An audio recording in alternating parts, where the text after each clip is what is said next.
ओम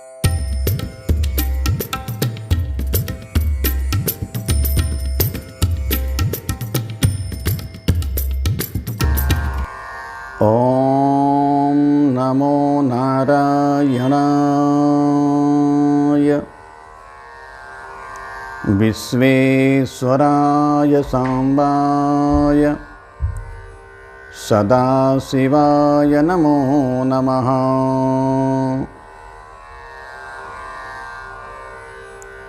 आप सभी को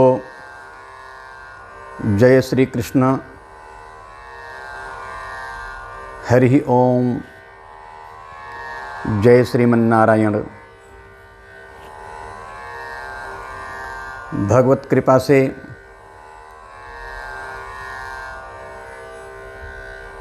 कार्तिक महीने को हम लोग जिसे बड़ा उत्साह के साथ प्रतीक्षा करते रहते हैं,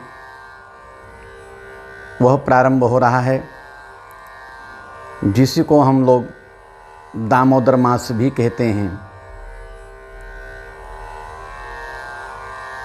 चर्चा तो सनातन परंपरा के अनुसार बहुत संतों ने, आचार्यों ने अपने अपने मत से कही हैं। भगवान की कृपा में जितने भी वर्ष के दिन होते हैं, प्रत्येक दिन कोई न कोई पर्व के रूप में होता है।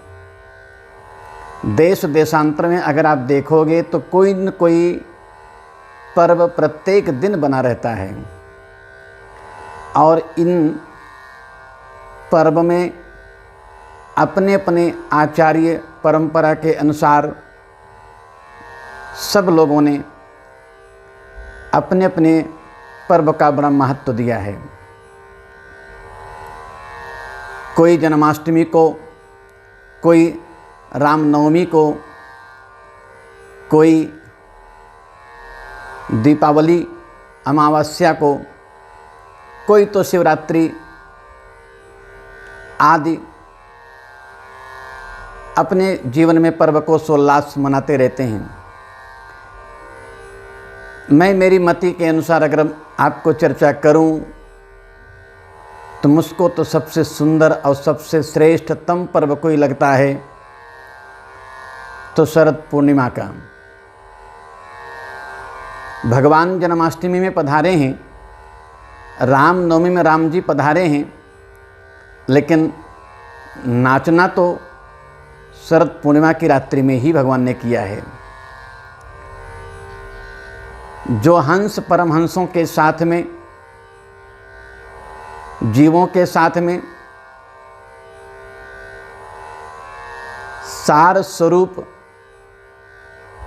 गोपियों के साथ में ब्रजमंडल में भगवान ने जिन रात्रि में स्वयं नर्तन महोत्सव मनाया है, वही शरद पूर्णिमा है।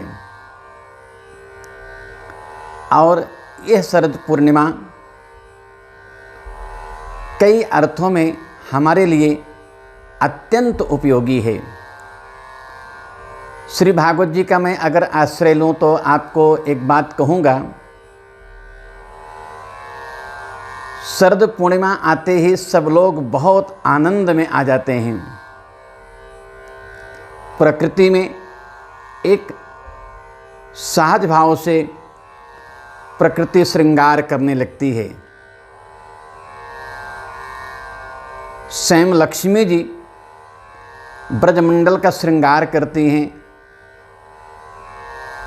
तालाब, नदियाँ, जंगल, आंगन सब श्रृंगार में हो जाते हैं। आप सभी भागवत जी के रस रसिक श्रोता हैं और जिज्ञासु भी हैं, इसलिए मैं वहाँ का एक प्रसंग संकेत कर रहा हूँ। जैसे ही शरद ऋतु आती है तो शरद ऋतु का तात्पर्य क्या कहेंगे, पहले शरद किसको कहते हैं ये भी जान लेना चाहिए। शरद माने एक ऋतु है, एक समय है। 2 महीने को मिला करके एक ऋतु होती है जिसको हम शरद ऋतु कहते हैं। अच्छा, शरद का एक अर्थ और भी करना चाहिए। शर माने होता है बाण, शर माने बाण। कामदेव के 5 बाण हैं और यहाँ ऐसा ही बोध करना चाहिए कि शरान बाणान द्यति खंडयति, जो कामदेव के 5 बाणों को खंडन कर दे यानी समाप्त कर दे, उस ऋतु का नाम शरद ऋतु है। इसीलिए जो पुष्प इस ऋतु में नहीं होने चाहिए वे भी पल्लवित और विकसित हो रहे हैं। मैं आपको कहूँ, इत्थं शरद स्वच्छ जलम पद्माकर सुगंधिना न्यविशन् वायुना वातं गोपालकोच्युतः।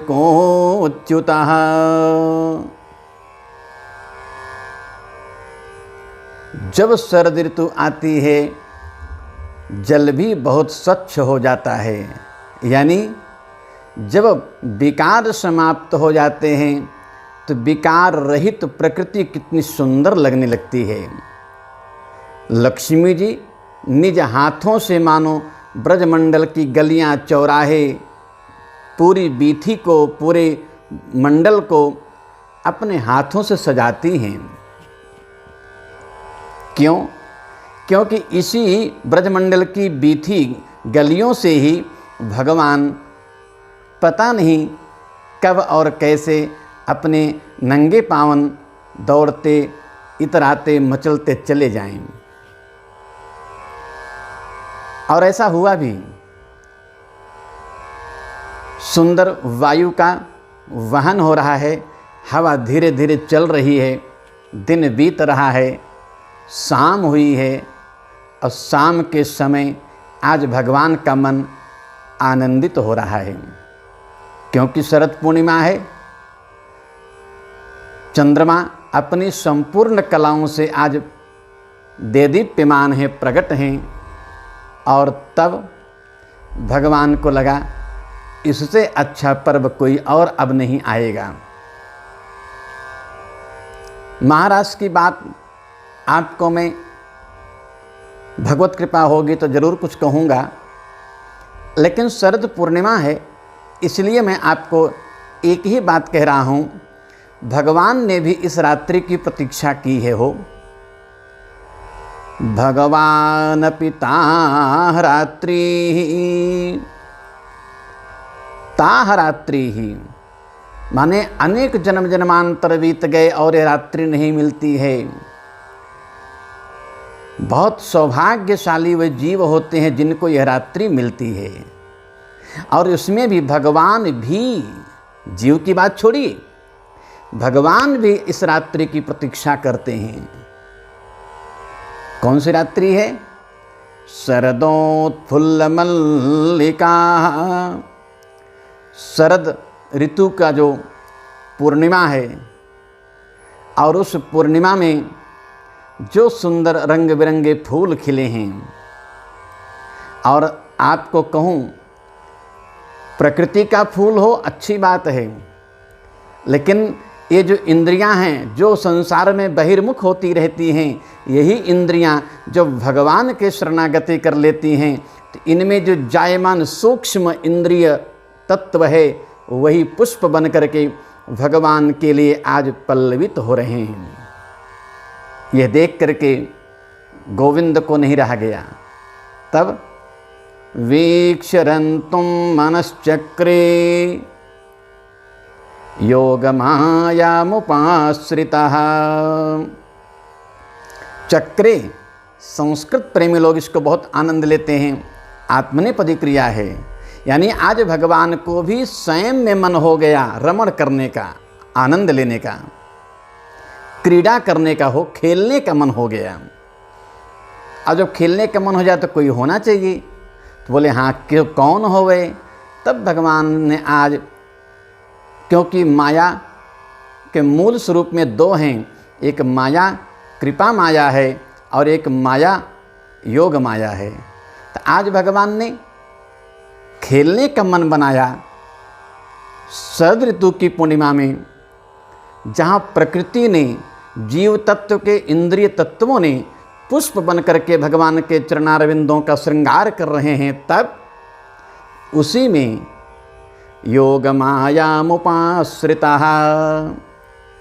योग माया का जो आश्रयण किया है, योग माया को जो आश्रय बना करके हंस परमहंस के साथ, जीवों के साथ शरद ऋतु का महामहोत्सव मना रहे हैं।